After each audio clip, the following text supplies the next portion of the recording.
Muy buenas noches, estimados amigos de Onda Digital Perú. Soy Enrique Cornejo y estamos aquí en su programa Punto Crítico, un análisis de la economía, sociedad y política peruana e internacional que espero toque temas de su interés. Transmitimos este programa todos los días martes en vivo y en directo a las 7 de la noche por Onda Digital Perú, sus canales y plataformas asociadas en todo el país. Hoy quiero comentar con ustedes en el primer bloque de nuestro programa los acontecimientos que vienen ocurriendo en materia política que están afectando ya definitivamente los temas económicos. Les conté la vez pasada que estuvimos ya saliendo de la recesión, estábamos en este proceso, ha habido un crecimiento en el primer trimestre positivo, sin embargo, todo el primer semestre, hasta junio, lo que esperamos es que se recupere la recesión y la caída del Producto Bruto Interno que hubo el año pasado. Eso se le llama, los economistas lo llamamos, el efecto rebote, ¿no? Es como si cuando se cae fuertemente una pelota, rebota en el piso y el rebote hace que la pelota suba. En eso estamos en este momento, rebotando de la caída que tuvimos el año pasado. Y la caída que tuvimos el año pasado se debió básicamente a dos factores, ¿no? Efectivamente, hubo un factor internacional que afectó la economía peruana, pero el factor más importante ha tenido que ver con la crisis institucional, la crisis política que se ha profundizado, esta especie de guerra de guerrillas al interior de cada institución del Estado, en el Poder Judicial, en el Ministerio Público, en la Junta Nacional de Justicia, en el Congreso de la República, en la Presidencia de la República. No parece haber institución que se salve, los organismos electorales, etc. Y entonces nos encontramos en una situación donde la situación política ha llegado al punto de que la presidenta Boluarte tiene menos del 8% de aprobación en las encuestas.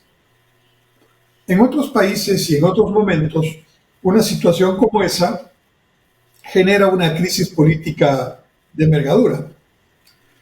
Aquí no se ha generado esa situación límite, porque quien tendría que actuar aquí para poner las cosas en orden es el Congreso de la República. Pero el Congreso de la República y los actuales congresistas, con honrosas excepciones, pero la gran mayoría, ven su participación en el Congreso como una especie de trabajo conseguido que no debe ser perdido. Y consideran que ellos deben hacer lo posible por quedarse al periodo constitucional completo que les corresponde, que es hasta el año 2026. Y estamos en 2024. Faltan más de 2 años para que ellos cumplan su mandato. Entonces, la mayoría de los congresistas y los partidos políticos que están asociados a ellos no desean perder el poder que han adquirido, los sueldos que tienen, ¿no?, en el Congreso de la República.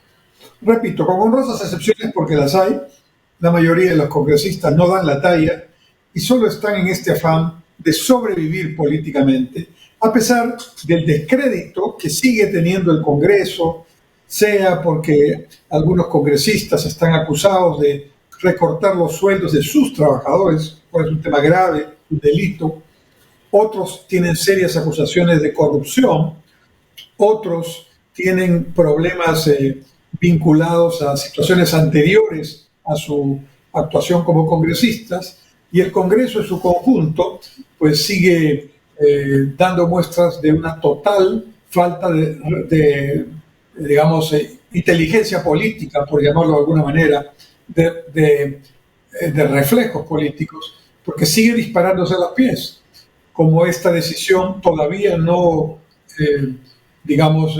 eliminada, en el sentido de que se aumenten sus gastos de representación, cuando en este momento lo último que la gente espera de los congresistas es que se aumenten el sueldo, y ya lo ha hecho. Pero además, con también descubrimientos de gastos presupuestados para baños y otros temas absolutamente no prioritarios que enervan más la opinión de la población con respecto al Congreso. Entonces, un poder ejecutivo y una presidenta de la República muy deslegitimada, también agobiada por las acusaciones e investigaciones que le están haciendo y, por supuesto, preocupada porque, lógicamente, varias de esas investigaciones aparentemente estarían avanzando en un sentido de, digamos, declararla o acusarla en su debido momento. La Constitución protege a la presidencia de la República, a la presidenta en este caso, y ella puede ser investigada, más no puede ser ni enjuiciada ni sancionada estando como presidente. Por lo tanto, desde el punto de vista de la supervivencia política, tanto la presidenta Boluarte como el Congreso de la República están en una especie de tregua no anunciada de mutua conveniencia, de manera tal que ni uno ni otro se vaya antes de tiempo. Pero la Constitución es clara, señala que la sucesión presidencial desde el punto de vista constitucional implica que cuando quien ejerce la presidencia de la República es vacado y por alguna razón abandona el cargo, quien lo sucede son los vicepresidentes. Eso ya ocurrió cuando el señor Castillo fue vacado luego de su intento de autogolpe, ¿no? La vicepresidenta en funciones, que era precisamente la señora Boluarte, asumió el poder constitucionalmente. Su legitimidad en la sucesión presidencial no está en discusión. El problema está en la cantidad de hechos verdaderamente, algunos increíblemente ocurridos, porque este tema de los relojes es incomprensible. Una persona que supuestamente está ejerciendo una tarea que entiende es la tarea más importante de la gestión pública, ser presidente de la República, y de pronto pues, se ve envuelta en un tema absolutamente, digamos, innecesario, que además enerva más y enoja más a la población, porque tiene que ver con temas de una manera de entender el poder frívola, suntuaria, como que para ser presidente de la República se necesita mostrar relojes caros. Es muy contraproducente lo que está pasando.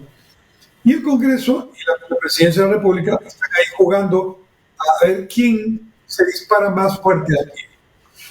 Y ante esa situación que no es nada bueno para la República, para la democracia, para los peruanos, la Constitución, sin embargo, señala muy claramente que la sucesión presidencial, si ya los vicepresidentes están ocupando el cargo y quien ejerce la presidencia, digamos, es vacado, por alguna razón abandona el cargo, razón constitucional, por supuesto, y no hay vicepresidentes, entonces quien asume la presidencia es aquella persona, aquel congresista que está en ese momento ejerciendo la presidencia del Congreso. Excepto, dice, y cuando llega esta persona, tiene que convocar inmediatamente elecciones. Excepto, dice la Constitución, cuando se encuentra ya en el último año de su gobierno, que todavía no estamos en esa situación, eso ocurrirá en 2025, donde estaremos a un año de la elección 2026 y del cambio de gobierno. Excepto cuando ocurre esa situación, el Congreso puede vacar a quien ejerza la presidencia, en este caso la presidenta Boluarte, y el Congreso se queda, ¿no?, hasta culminar su mandato.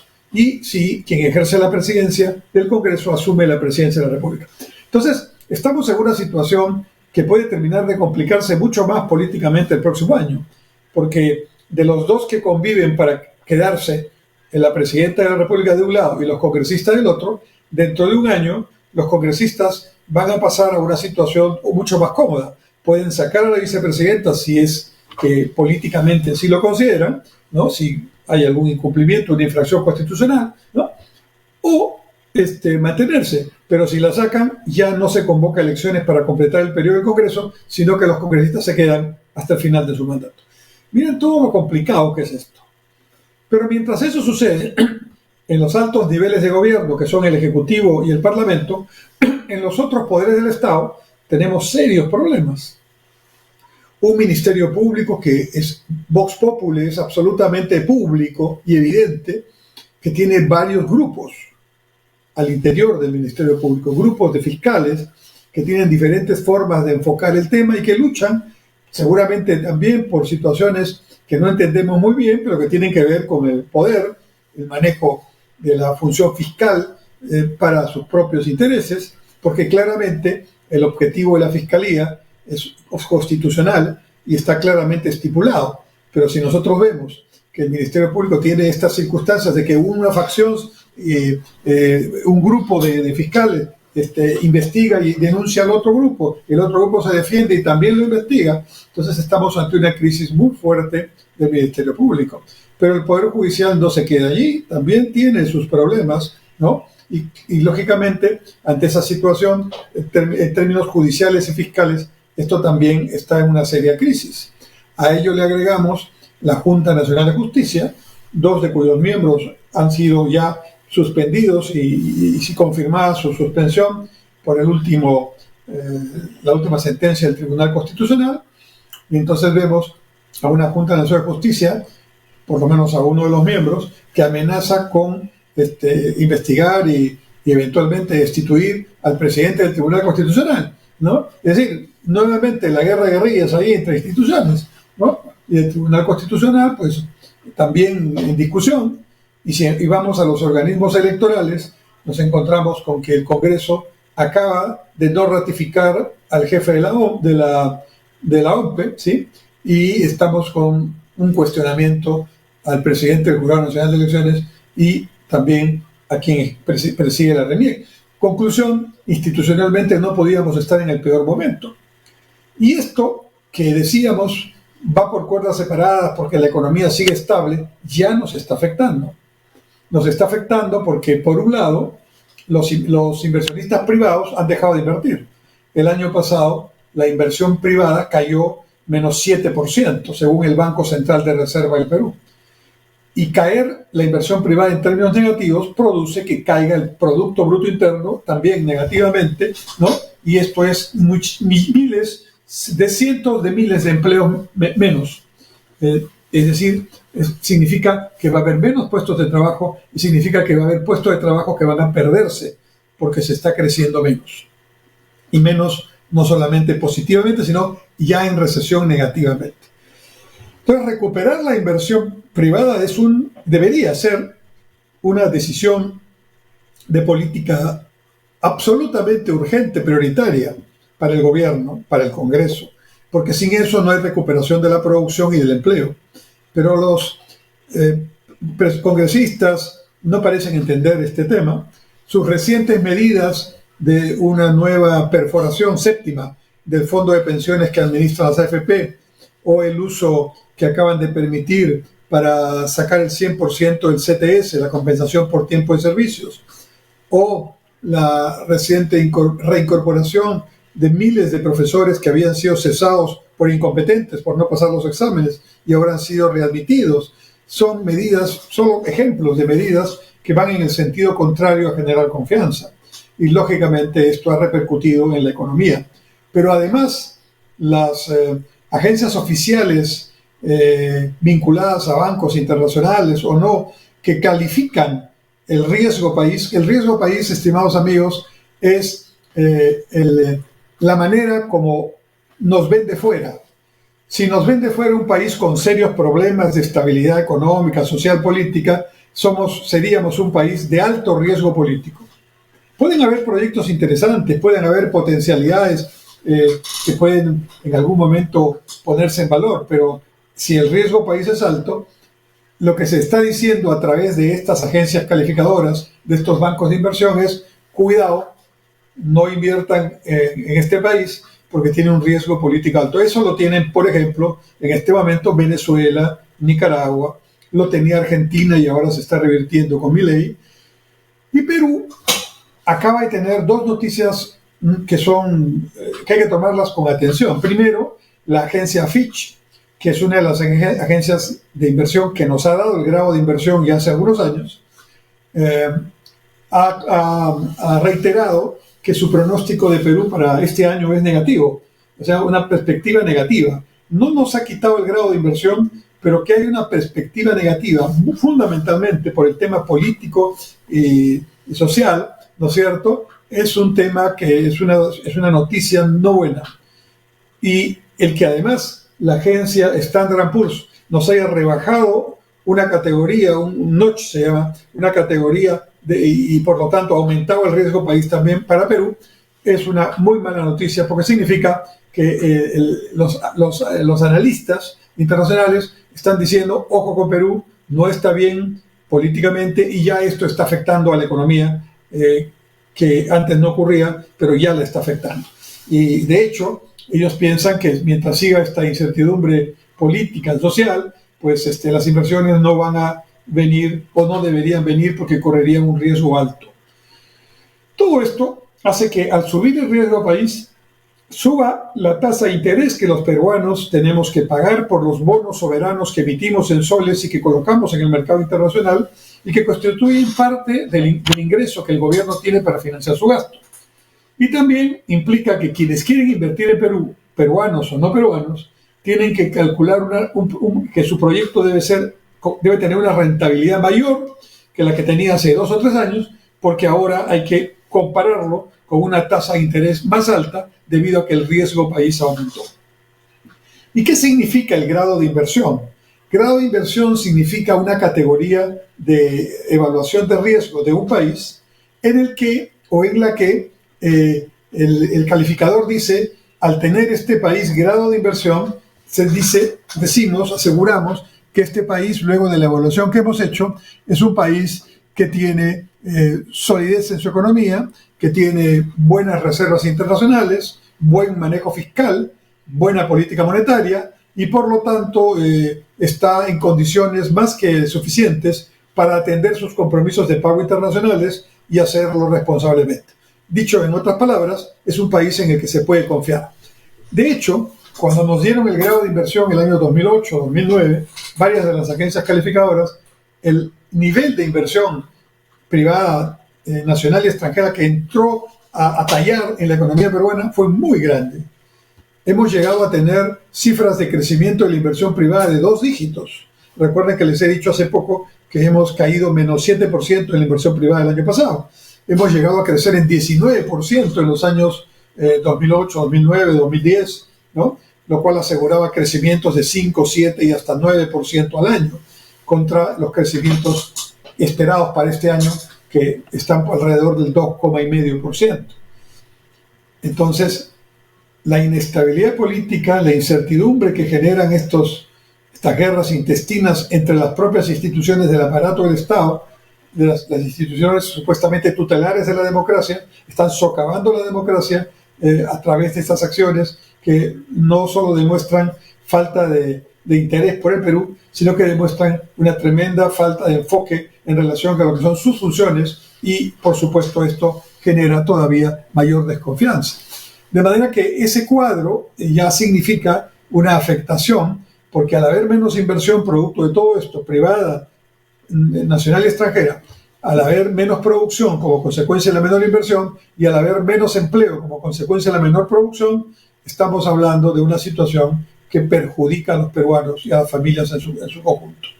Entonces, conclusión de esta primera reflexión es la crisis política, la crisis social que hoy tenemos ya está repercutiendo directamente en el proceso recesivo, en la pérdida de cientos de miles de empleos y la desconfianza que no permite que se recupere la inversión. No encuentro una manera, una declaración, una política que me permita señalar que el gobierno que preside la señora Boluarte entiende este problema.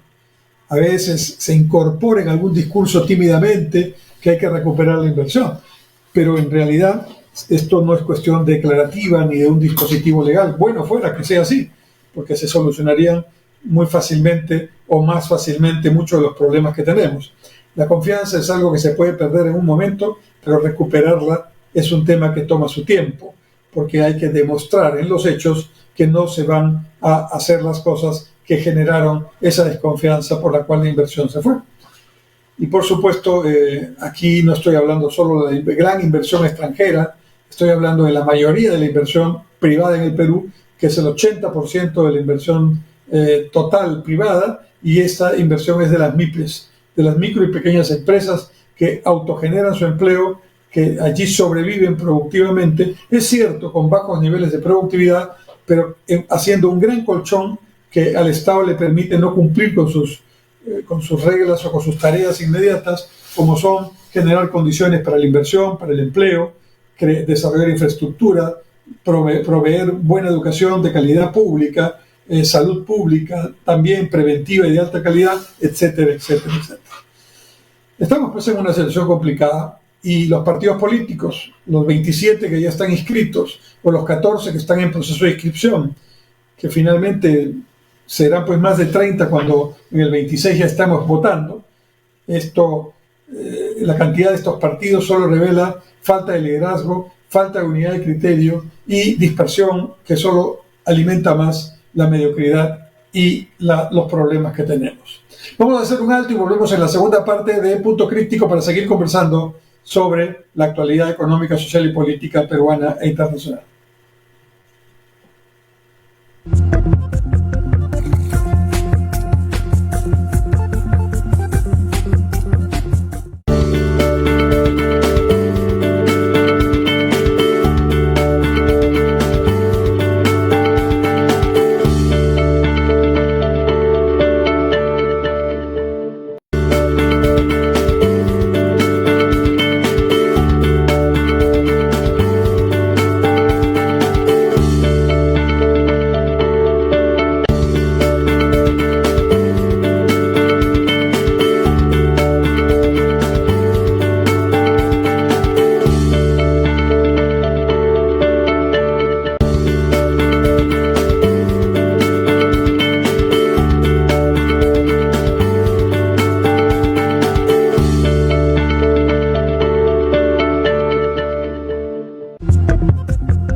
Volvemos, estimados amigos, en la segunda parte, el segundo bloque de Punto Crítico. En el primero hemos analizado cómo la situación de inestabilidad política está ya afectando los temas económicos, cosa que no ocurría en los últimos años, pero ya el tema ha tocado piso y está empezando a afectar los indicadores económicos y, por supuesto, esto es muy complicado y debería ser tarea primera de preocupación del gobierno y de todos quienes ejercen función pública. En este segundo bloque quiero comentar algunos aspectos que me parece debemos empezar a reflexionar, debemos empezar a plantear. ¿Cómo salir de este atolladero? ¿Cómo salir de esta crisis que parece la crisis de las crisis, ¿no? Es muy compleja, cuando las posiciones están muy polarizadas, nadie parece escuchar en serio a la otra persona, nadie tiene una actitud o parece tener una actitud de empatía para tratar de ponerse en el lugar del otro. Pocos muestran un afán de mirar los datos y de evaluar las experiencias y los casos para tomar posición. La posición está muy ideologizada o si no, muy cargada de una valoración negativa y pesimista, que es lo que abunda en estos momentos en el país. Y yo quiero decirles que aun cuando la realidad es muy difícil, como lo acabo de explicar, esto no va a cambiar de la noche a la mañana por más esfuerzos que hagamos, porque la crisis es bien profunda. Creo que hay que hacer el mayor esfuerzo posible para que esos cerca de 41 partidos que están en posibilidad de disputar las elecciones generales dentro de 2 años, pues vayan cambiando la manera en que se hace política en este momento en el país. Que preparen buenos planes de gobierno con tiempo, que se junten, que se reúnan con gente de experiencia y juventud, pero que tengan la voluntad de trabajar honestamente y con criterios y valores que apunten a un objetivo de desarrollo, y no solamente con el objetivo tal vez de tener algún privilegio, algún puesto de trabajo, algún contrato, etcétera, etcétera. Y claro, dar este salto de la situación tremendamente negativa en la que estamos hacia adelante puede, sin embargo, ser una oportunidad, porque de tan bajo que está la autoestima del peruano y del Perú institucionalmente hablando, pues entonces de repente una acción rápida y contundente para generar elementos de confianza podría ser muy importante para lograr lo que ahora parece no muy factible de lograr, porque hay momentos políticos también favorables para desarrollar determinadas acciones y hay momentos que simplemente no se puede hacer. Entonces yo creo que cuando nos vamos acercando a las elecciones del 2026, vamos a tener que ir evaluando esos momentos. Y la habilidad del gobernante, en este caso de la presidenta Boluarte y su equipo, es tratar de encontrar en esos espacios donde se puede hacer el punto de inflexión la oportunidad para dar saltos cualitativos. Y eso es lo que creo hay que hacer en varios conceptos. Por ejemplo, estamos atrasados en lo que es innovación, ciencia y tecnología. Somos uno de los países que menos invierte por cada 1.000 habitantes en estos conceptos de innovación, investigación científica y desarrollo tecnológico. Y eso explica también por qué nuestro nivel de crecimiento es bajo. Y no solamente es bajo, sino que además lo más complicado es que es un crecimiento que en el lado de la pobreza lo que está haciendo es que aumente la pobreza y aumente la desnutrición infantil. Entonces, ¿qué hacer? Bueno, todos tenemos algo que hacer. Quienes tenemos alguna posibilidad de transmitir a través de medios de comunicación o medios digitales un pensamiento, una reflexión, tenemos la obligación de hacer pedagogía, que los ciudadanos tomen su decisión, no los subestimemos, pero que lo hagan con conocimiento de información de base, con conocimiento de situaciones concretas y casos que hayan sido analizados o que se vayan a analizar. Esa es la tarea que creo que corresponde para poder mejorar en algo la situación en la que estamos. Y por supuesto, creo que habría que entender esto como un periodo de transición desde el oscurantismo, como yo le llamo, el oscurantismo político, hasta una especie de siglo de las luces, donde podamos empezar a retomar el camino del desarrollo y el camino de la democracia consolidada que han venido muy perjudicadas, muy desvalorizadas en estos últimos tiempos. Creo también que para evitar lo que ocurrió en el 2021, en la primera vuelta, donde de 25 millones aproximadamente de electores hábiles, 7 millones y medio no fueron a votar, y de los que fueron a votar, ¿no? 3 millones y medio prácticamente fueron a votar, pero no votaron, viciaron el voto o dejaron el voto en blanco. Cuando he sabido que al viciar el voto o dejarlo blanco, lo que estoy haciendo es invalidando mi voto. O sea, mi voto ni siquiera es de protesta, porque no va a figurar. La norma dice que los votos inválidos, que son los nulos más los viciados, ¿no? Esos votos se descuentan en el cálculo proporcional que le corresponde a los candidatos. De suerte tal que el señor Castillo, que salió elegido en la primera vuelta, tenía 11% de voto efectivo. 11% de los 25 millones, poco más, que estaban aptos para votar. Y claramente con 11%, un poco más de 11%, era evidente que no tenía las posibilidades de ganar las elecciones. Pero las circunstancias hicieron que, restando el voto inválido, el voto blanco, el voto nulo, el voto viciado, este 11% se convirtió casi en 18.8%, 19%, digamos. Con lo cual, el señor Castillo entró a la segunda vuelta con una votación superior a la que consiguió. Y en el absurdo, los que quisieron protestar con su ausencia o con su viciado de voto o con su voto en blanco, terminaron, ayudando al señor Castillo para que pueda pasar más fácilmente. Entonces, esta es una elección para todos, ¿no? Todos tenemos algo que ver con este tema. Y claramente los partidos políticos son grandes responsables de lo que ha pasado. Y hablo en general de todos los partidos, porque algunos partidos que tienen más trayectoria, ideología, doctrina, etcétera, también han incumplido parte de su tarea. Ya qué decir de los que son menos organizados y que están generando ahí algunas actividades pues bueno, no son las más adecuadas, ¿no? Pero claramente la votación en el 2021 es una buena lección para no repetirla.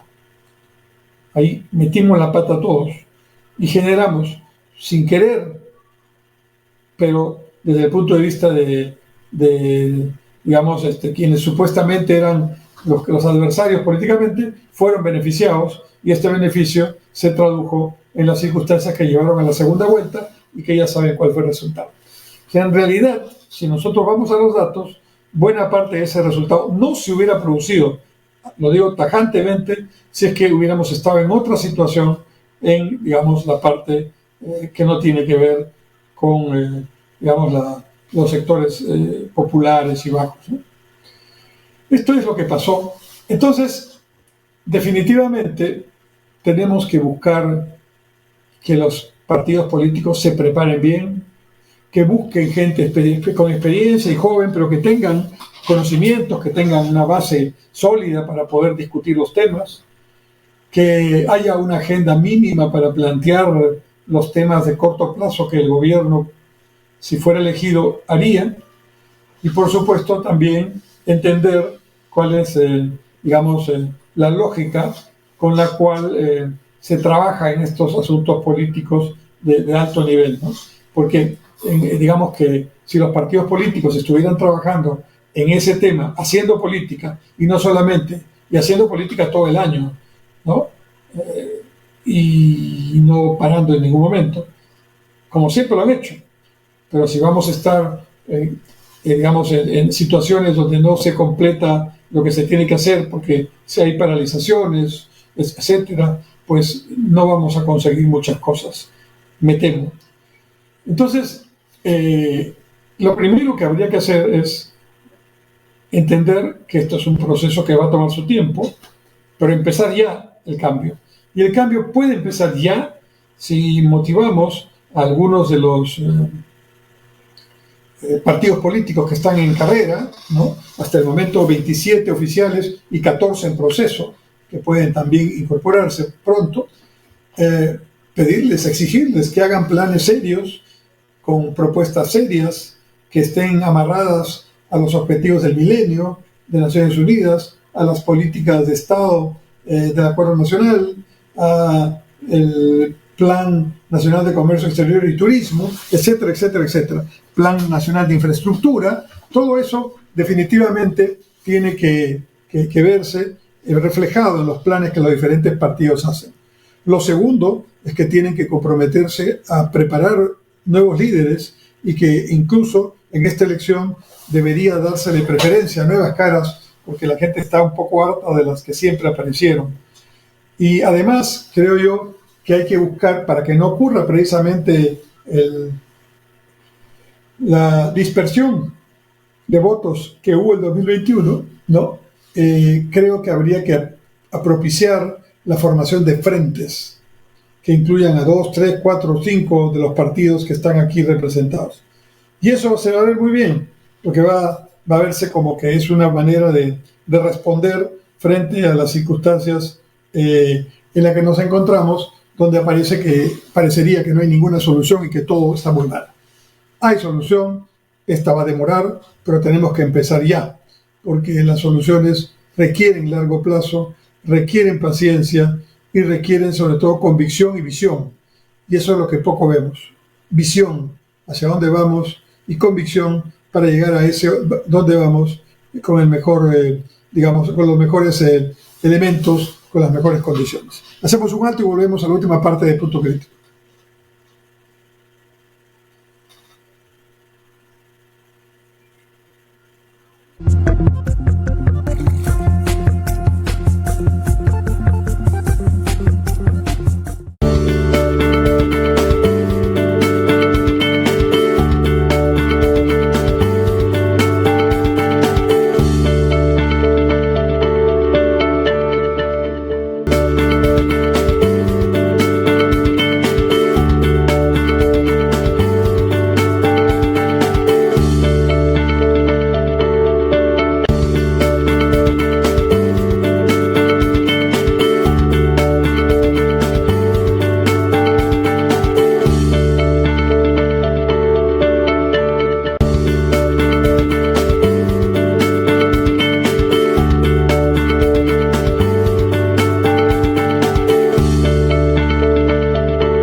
Entramos a la parte final de Punto Crítico y esta vez quiero referirme al contexto internacional, donde se van produciendo varios factores que nos preocupan.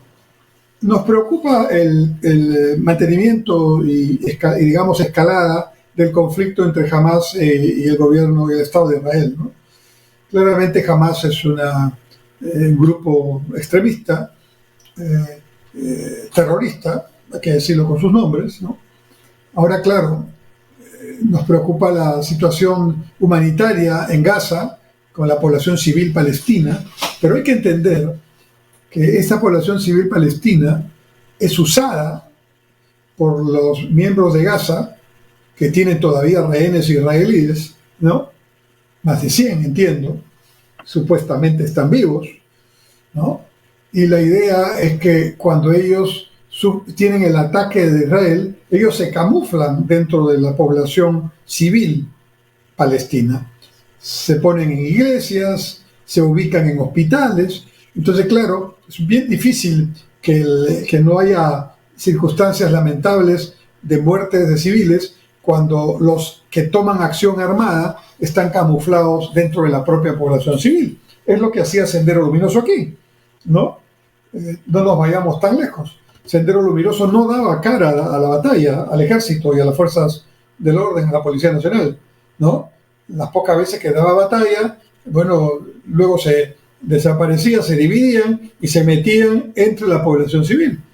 Y ahí pues es muy difícil, porque un ejército está preparado para enfrentar a otro ejército, pero no a unos que hacen acciones de emboscadas y luego se diluyen entre la población. Y claro, si hay acciones bélicas contra esos objetivos militares, termina la población civil afectándose. Es complicado porque Israel ha considerado que esta situación no va a terminar hasta que ellos no recuperen a los rehenes que todavía siguen en poder de Hamas. Y se supone que están en esa zona que todavía, en esa parte de Gaza que todavía no ha sido totalmente controlada. El problema es que esto ya escaló. Y ya, aunque ha sido una suerte de tanteo, yo diría de pulseo, entre drones y misiles que Irán lanzó contra Israel, primera vez que ocurre directamente este asunto. Israel respondió también, ¿no? Pero como que ambos se han tanteado. En realidad ha funcionado el escudo que Israel tiene para protegerse de misiles, y por supuesto gobiernos como el de Estados Unidos, Inglaterra, Jordania, Arabia, han sido gobiernos que han ayudado a interceptar varios de esos drones y misiles que iban dirigidos contra el territorio israelí. El tema es, que si esto sigue así, evidentemente vamos a tener problemas muy serios, porque la escalada del conflicto o el aumento del conflicto en esa zona del Medio Oriente puede tener impactos también importantes y de mediano y largo plazo en la economía mundial, ¿no? Por otro lado, el conflicto entre Putin, presidente, líder ruso, claramente un dictador que está en este momento abusando de su poder y en contra incluso de lo que piensa una buena parte de la población civil en su país, y está avanzando en el tema con Ucrania. Los estados occidentales han tenido que dividir su apoyo, una parte del apoyo para Israel, otra parte del apoyo para Ucrania, y así Ucrania se ha visto un poco desfavorecida porque antes estaba sola en el conflicto contra Rusia, pero ahora también hay otro conflicto en el que también Occidente tiene que apoyar para no dejar avanzar a estas pretensiones terroristas. Entonces, visto este panorama, estos conflictos parecerían que ponen en el límite la posibilidad de una paz duradera en Europa. Si ustedes ven el mapa, Rusia tiene una gran parte de su territorio en Asia, pero una parte la tiene en Europa, ¿no? Y esa parte es a través de la cual se establecen conexiones para provisión de gas, de petróleo, ¿no? Que estos países, Rusia y Ucrania, entre otros, son grandes productores, ¿no? Y entonces eso el solo inicio de la guerra entre estos dos países originó el crecimiento tremendo de los precios del petróleo que hemos tenido el año pasado y que impactó tanto en los precios y en los costos que terminó generando una inflación de alcance mundial, que felizmente ya el Perú la ha superado, ya estamos nuevamente en el rango meta, menos del 3%, pero perdimos, digamos, varios meses en ese tema de inflación por origen importado. Pero digamos que mientras eso pasa en Asia y Medio Oriente, en América Latina lo que vemos también es una situación bastante complicada, ¿no? Por un lado, el presidente Milei en Argentina, desarrollando una lucha, yo diría, en dos frentes, en el frente internacional desde el punto de vista del discurso y de la pretensión de tener un liderazgo internacional también libertario, como él le llama, y en el interior de Argentina, un trabajo muy difícil, porque la inflación estaba muy alta, sigue estando alta, aunque está bajando. Todavía no han logrado en Argentina que la inflación mensual sea de un dígito, pero la tendencia es descendente claramente. Y una cosa importante es que los ciudadanos argentinos ya empiezan a ver el efecto de esa menor inflación cuando van al mercado de una semana a otra y ven que les alcanza para un poco más. Eso es muy importante, no solamente desde el punto de vista económico, sino sobre todo desde el punto de vista político. Porque si Milei, como parece estar pasando, tiene éxito en la baja de la inflación, a pesar de lo duro que resulta vivir en estas épocas, el grueso de la población argentina está soportando a pie firme la difícil situación frente al incremento de los precios que se ha producido por el sinceramiento de los costos, por la eliminación de subsidios. Ya se ha roto la burbuja y los precios han empezado a fluir a sus niveles de mercado. Y eso es lo que hay que hacer. Pero claro, en el camino, digamos, el Estado tiene que jugar con cirugía fina para atender a los grupos sociales que no pueden defenderse de la misma manera que otros grupos que tienen recursos. Y entonces, este es el drama en este momento de Argentina. Si el tiempo que Milei le falta para terminar de bajar la inflación hasta que se convierta, para empezar, primero en una inflación de un dígito mensual y después seguir bajándola hasta ponerla en los niveles que ya serían de estabilidad, pues si ese proceso continúa y la gente empieza a ver y a tocar y a creer como Santo Tomás, entonces evidentemente Milei por ese lado va a estar muy, muy reforzado. Porque el discurso de oposición, primero, está muy, muy, muy cercano. Acordémonos que Milei entró en diciembre del año pasado y estamos en mayo, o sea, apenas son menos de 6 meses en el poder, pero en un periodo tan corto ya empieza a verse una Argentina diferente, una Argentina que es un país inmenso, territorialmente, económicamente, culturalmente, y consecuentemente, si ese país empieza a caminar, porque cambian las condiciones para que eso ocurra, pues Argentina va a ser un poderoso crecimiento y va a ser un foco de atracción de la inversión extranjera muy importante por el tamaño que tiene y por la importancia que tiene. Y entonces ahí vendría ya una segunda etapa que Milei podría poner también a favor de él. En contra, el tiempo. En contra, digamos que la inflación no se desacelere con la rapidez que él está pensando. En contra, que sectores sociales importantes que tienen peso en los gremios, en los sindicatos, en todos los piqueteros que le llaman allá, los que han estado permanentemente en pugna, en lucha, los transportistas, los maestros, los universitarios, los obreros que están en grupos gremiales, esos son fuertemente asociados al peronismo, que gobernó por mucho tiempo. Entonces, lo que pasa es que ahora ellos hablan y la gente ya no les da bola, ya no los escucha con la misma atención que los podría haber escuchado hace 3 años atrás, porque le llevaron a la economía argentina al desastre. Entonces ahora, Milei parecería está avanzando en ese proceso tan complicado de estabilizar la economía argentina. Pero estabilizar la economía argentina es apenas el primer paso de lo que tiene que hacer. Es como cuando uno está grave y entra a un hospital, a la emergencia, y te ponen en cuidados intensivos. En cuidados intensivos el objetivo no necesariamente sanarte, sino sacarte de la gravedad, ponerte los signos vitales en condiciones estables, por eso se llama estabilizar al paciente, de manera tal que puedas pasar al piso o puedas pasar a cuidados intermedios para que los especialistas ya vean cómo te sanan lo que ha originado esa crisis, ¿no? Entonces, el siguiente paso que tendrá que hacer Milei, luego de estabilizar, es empezar a crecer. Y para eso necesita el concurso de las inversiones privadas, de la inversión pública también, pero sobre todo de las inversiones privadas argentinas y privadas extranjeras. Y para eso se requiere también que haya condiciones adecuadas, ¿no? El Congreso, en diputados por lo menos ya pasó, y en el Senado argentino al parecer también podría pasar, estaría dándole las facultades en lo que se llama la ley marco, la ley de bases, ley ómnibus o ley minibús, no sé cómo, le han puesto diferentes nombres a los argentinos, que siempre son muy ocurrentes para hablar de política o de fútbol, ¿no? Y entonces lo que podemos ver es que si eso pasa, políticamente también el presidente Milei va a tener un cierto espacio al interior para seguir jugando en este su primer año de gobierno. Y veremos qué pasa, porque Argentina es un país que merece estar mejor como todos, ¿no? Pero ha estado muy mal y todavía la está sufriendo.